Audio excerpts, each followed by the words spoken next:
Okay, we're coming into our final video, and I just wanted to say that malware analysis is such a critical cybersecurity skill that helps protect systems, data, and networks. You're essentially helping people not get their complete bank accounts stolen.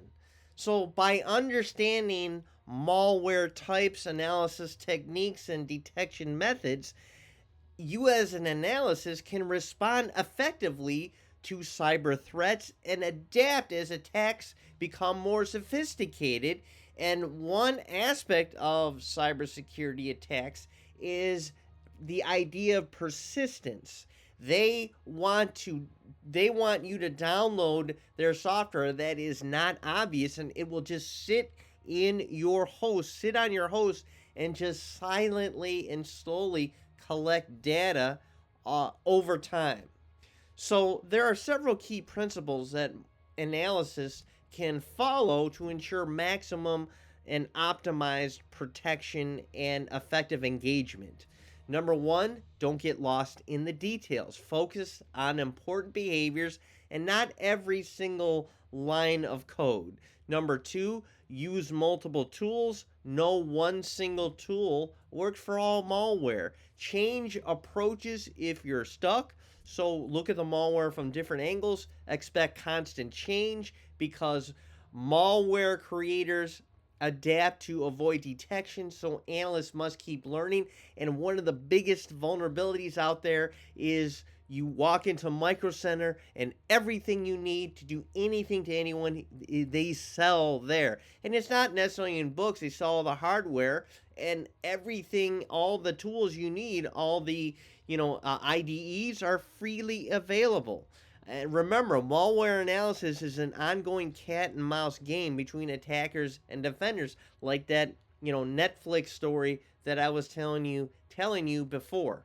Now there's two. If we kind of went over the various types of malware, such as backdoors and botnets, but overall there are two classes of malware: mass malware and targeted malware. So if you take a look at the different groups, they can be grouped by intent. So mass malware attacks many users at once. For example, scareware, spam bots, or the threat of the WannaCry virus.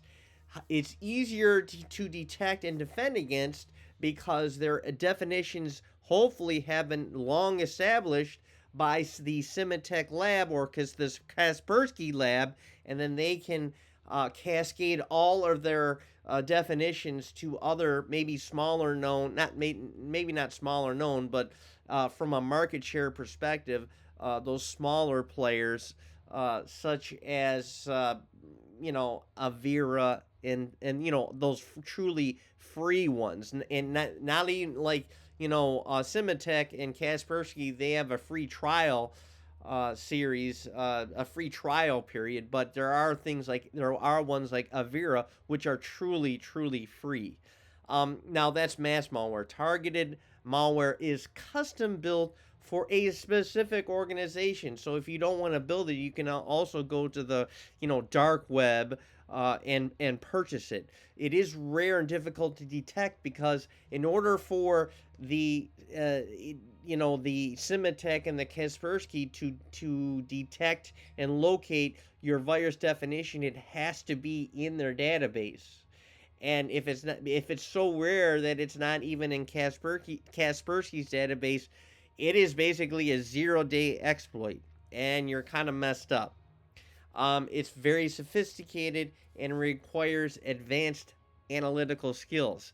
It's especially dangerous because security software, as I said, may not recognize it. Now, we danced around this, so let's just go over common types of malware. This is not an exhaustive list. I'm just going to go over the top, like let's say 10 or 11 types. So the first one is the backdoor. It allows attackers to remotely control a system. So somebody downloads this piece of malware, and this malware, all it does is it opens up kind of like a path into your host for later. Okay. A botnet is able to infect multiple machines controlled by one server. Now, a downloader is a piece of malware that installs additional malware. There's a what they call information stealing malware, which steals passwords or various personal data. A launcher starts other malware programs secretly. A rootkit is what it sounds like. It hides malware from detection by pretending, that's right, to be an actual administrator.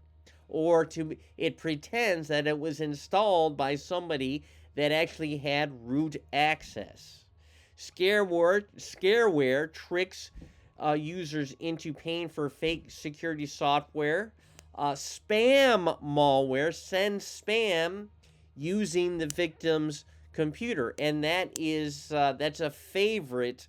That was a favorite back in the AOL days, and it happened to me once too because a relative of my mom's called her one day. They were catching up, and then they were like, "Hey, Did you know your son was selling used women's purses?"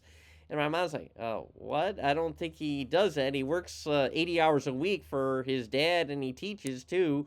I don't know how he would have time for that." And my mom asked me, and she laughed it out. She was laughing. She goes, "Is it true? You're selling?" I go, "Mom, no, I'm not. It happens. I probably downloaded a piece of malware, and it was actually sending these messages. It's crazy."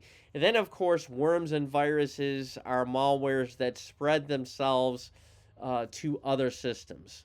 Okay, so that's about it, and everyone have a great week. Thank you.